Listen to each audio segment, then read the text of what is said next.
Olá pessoal, boa noite. Meu nome é Camila, tudo bem?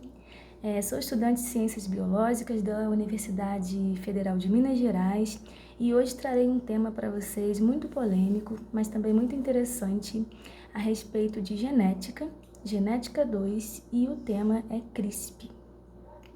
O que seria esse CRISPR? Bom, o CRISPR é uma tecnologia nova, muito utilizada hoje em dia, e é uma técnica de melhoramento genético, capaz de editar partes do seu DNA, colocando, inserindo, tirando partes desse DNA. E essa tecnologia, ela é muito importante hoje e já existia. Foi encontrada em bactérias e através de uma enzima chamada K9. Essa enzima, ela é capaz de fazer esses cortes ou essas inserções dentro do nosso DNA, né? E também no DNA de bactérias. Então, isso é o que nós vamos falar hoje, nós vamos discutir a respeito. O nome CRISPR significa conjunto de repetições palindrômicas regularmente passadas. E o que seria isso? O que seria esse nome tão complicado? Como eu falei anteriormente, é um processo de edição genética. Esse processo, como se fosse um vídeo, né? De cortar, tirar, editar, colocar partes dos nossos genes no nosso DNA para fazer um processo de melhoramento genético, né? E esse sistema, como eu disse antes, já existia em bactérias para defesa de vírus. E pesquisadores descobriram essa enzima dentro de bactérias e começaram a fazer testes para ver se daria certo também para o melhoramento genético humano. Inicialmente, nós começamos a fazer pesquisas com plantas, né? E muito utilizadas hoje em dia na agricultura, plantas resistentes, por exemplo, a algum tipo de praga, né? E hoje em dia já existem pesquisas feitas com embriões humanos, o que gera polêmica no tema. O que seria palindrômicas? Bom, o termo palíndromo são palavras, né, que têm uma sequência tanto de ida quanto de volta. Por exemplo, ovo, arara. Isso são palavras palíndromas, né? São palavras que têm essa sequência que imitam o nosso DNA, né? Esse processo de leitura, né, ou de modificação, de cortes ou não, seriam as linhas, né, das bases nitrogenadas palíndromicas, que vão e voltam, vice-versa, e têm o mesmo processo de leitura. O CRISPR é uma tecnologia revolucionária e cercada de muita polêmica, como eu falei, né? Isso será discutido mais à frente. Inicialmente, foram feitas pesquisas com essa enzima Cas9, né? E essas pesquisas começaram a ser introduzidas em modificações vegetais, né? Como eu disse, na agricultura. Porém, hoje em dia, nós também já temos pesquisas mais avançadas. Então, eu vou ler aqui para vocês a respeito das plantas e depois dos embriões. O CRISPR é uma das tecnologias mais modernas de edição genética de diversos organismos, incluindo plantas.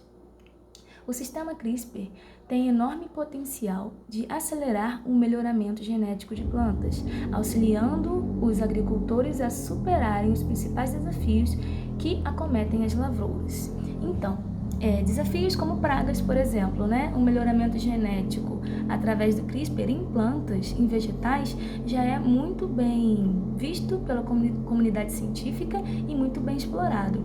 Porém, esse processo de modificação genética também permite aos cientistas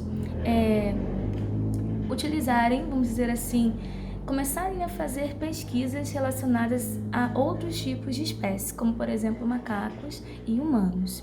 É um processo que é de grande valia e de muita eficiência e flexibilidade. Hoje em dia, é o processo mais, como eu posso dizer, conhecido entre a comunidade científica e muito utilizado para vários tipos de pesquisas. Em 2020, duas pesquisadoras receberam um prêmio Nobel devido a esse tipo de pesquisa. Foi a francesa Emmanuelle Charpin e a norte-americana Jennifer A. Doudna. Elas foram laureadas com o Prêmio Nobel de Química e o tema era justamente esse, desenvolvimento do método CRISPR-Cas9 na edição do genoma. Então, como que funciona, né? Como funciona esse CRISPR? O DNA de nossas células, ele é o responsável por nos tornar únicos e também por nós termos diversas características, né? Eu tenho características, você tem outra, um animal tem um certo tipo de característica, uma planta tem outra. E o que acontece? Essa enzima que foi encontrada, né, no processo de defesa de bactérias contra vírus, a enzima Cas9, ou então também Cas9, né, como aqui no Brasil ela é conhecida, ela é uma proteína que dentro dela tem uma enzima que é capaz de cortar essas partes do DNA. Ao longo dos últimos anos, pesquisadores descobriram que esse processo poderia ser utilizado para modificar qualquer tipo de DNA num local escolhido precisamente. Então, em torno disso, existem vários debates, né, como eu falei, e também existem vários benefícios já utilizados hoje em dia na nossa sociedade, como, por exemplo, o processo de deletar, inserir ou até corrigir genes, alterando o curso da evolução, desde características fundamentais até a cura de doenças. Então, já existem pesquisas para esse tipo de melhoramento genético.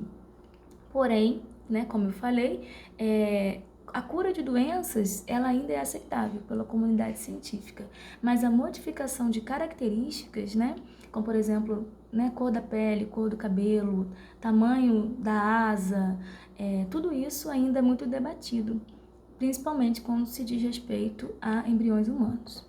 É uma tecnologia rápida e feita em laboratório e é capaz de realizar a cura de doenças diretamente ligadas a erros genéticos, além de, como foi falado anteriormente, melhoramento de lavouras e edição de animais como mosquitos que são transmissores de doenças.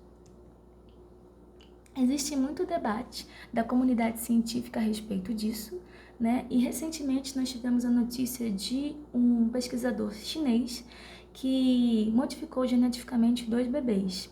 E esses bebês, eles foram modificados para serem resistentes ao vírus do HIV. Existiu uma polêmica muito grande em torno disso, existiram várias notícias, né? Até mesmo que esse cientista ele foi condenado, que ele foi preso, que ele estava agindo ilegalmente, mas realmente houve essa modificação genética nesses bebês e leva a gente a refletir, né? Até que ponto realmente é interessante que a gente altere o nosso DNA. Até que ponto a ciência deve ser utilizada na nossa sociedade. A principal reflexão que a gente tem a respeito desse tema é justamente isso. O CRISPR, ele já existe, essa tecnologia já existe e ela é utilizada para questões de benefício para a nossa sociedade, né? Mas conforme os estudos vão avançando, outros tipos de pesquisa vão surgindo. Então fica essa reflexão. A ciência ela está aí para ser usada ao nosso favor, mas deve existir um limite, né? Deve existir um limite para que outros problemas não possam surgir futuramente, porque tudo ainda é muito novo, né? Nós não devemos deixar de pesquisar, nos aprofundar, mas também nós não devemos fazer as coisas de forma aleatória, né? Sem critério e sem responsabilidade. Eu acredito que o principal assunto, né, em torno desta tecnologia é justamente esse. Até que ponto nós devemos ir como seres humanos, né? Fora as questões ambientais, né, que podem acontecer com essas modificações. Bom, então é isso. Eu espero que vocês tenham aprendido um pouco sobre a tecnologia CRISPR, né? Sobre os seus benefícios e sobre as implicações na ética profissional a respeito deste tema. Muito obrigada.